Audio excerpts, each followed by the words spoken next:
Oi, segundo ano, voltamos para mais uma aula de matemática e agora a gente vai começar um assunto novo, tá?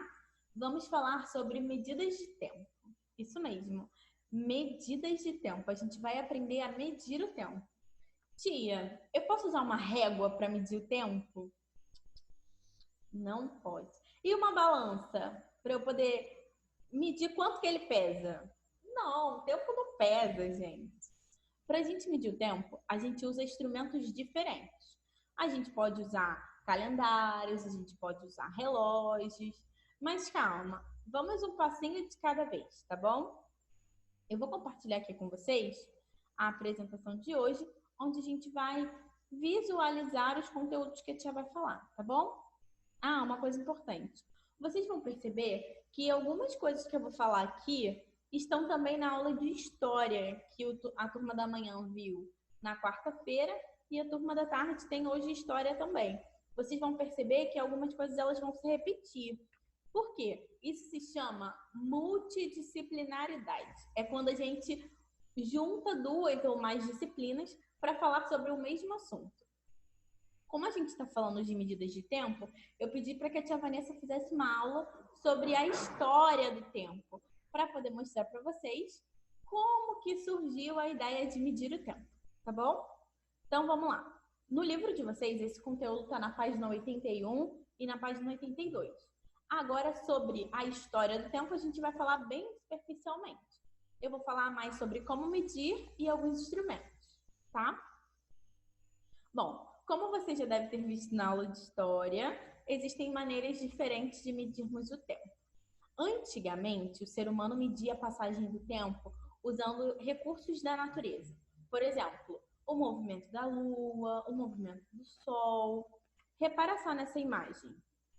Essa imagem, ela mostra um círculo no chão e aí a iluminação do sol gera uma sombra. Essa sombra identificava mais ou menos que horas eram naquele momento.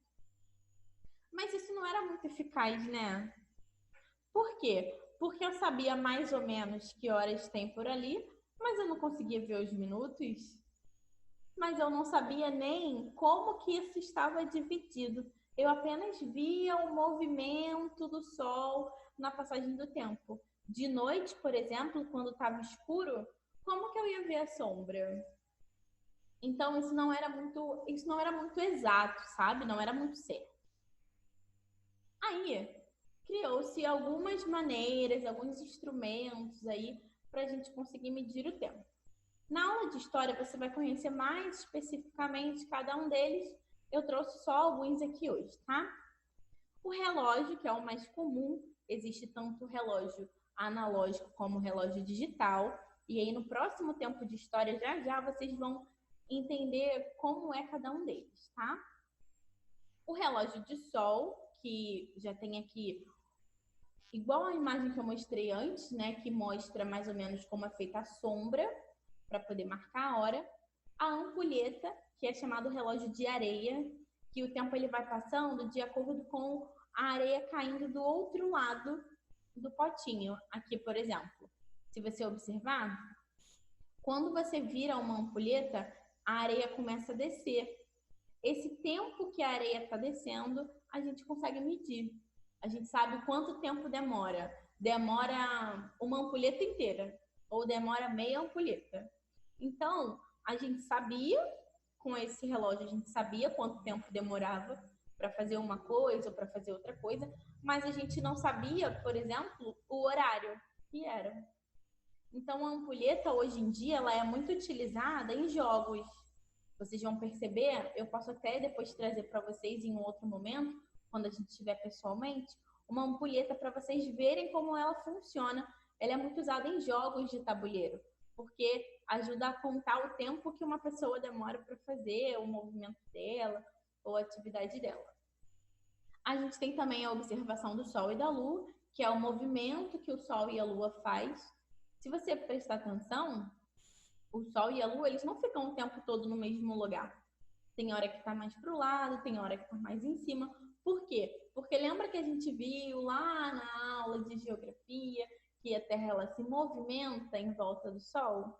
Então a gente consegue contar as horas através desse movimento. A gente consegue contar os dias através desse movimento. Bom, então, observando a lua e o sol, a gente consegue medir o tempo, né?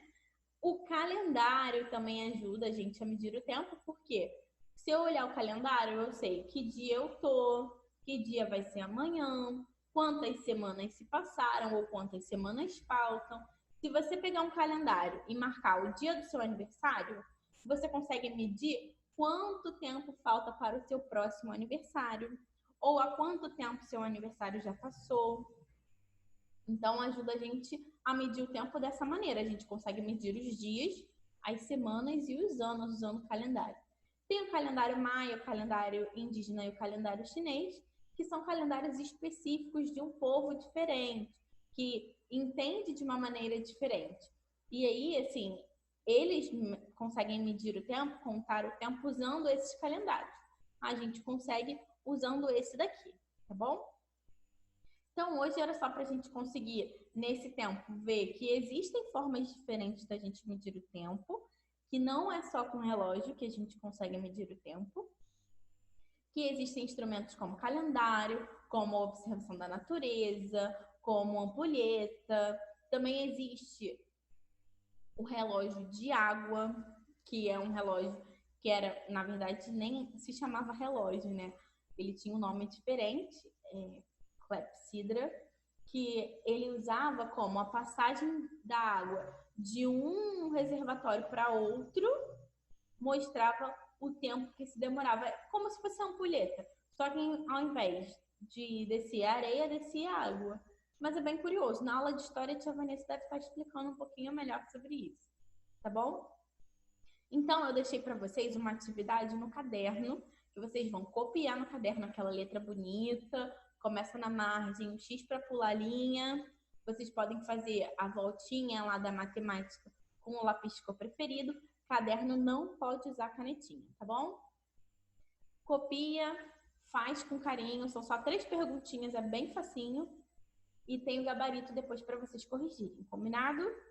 Na próxima aula, que é daqui a pouquinho, no próximo vídeo, a gente vai falar um pouquinho mais sobre o relógio e vocês vão aprender como a gente consegue ver as horas no relógio, tanto no relógio digital como no relógio analógico. Então, até daqui a pouquinho. Um beijo e até já!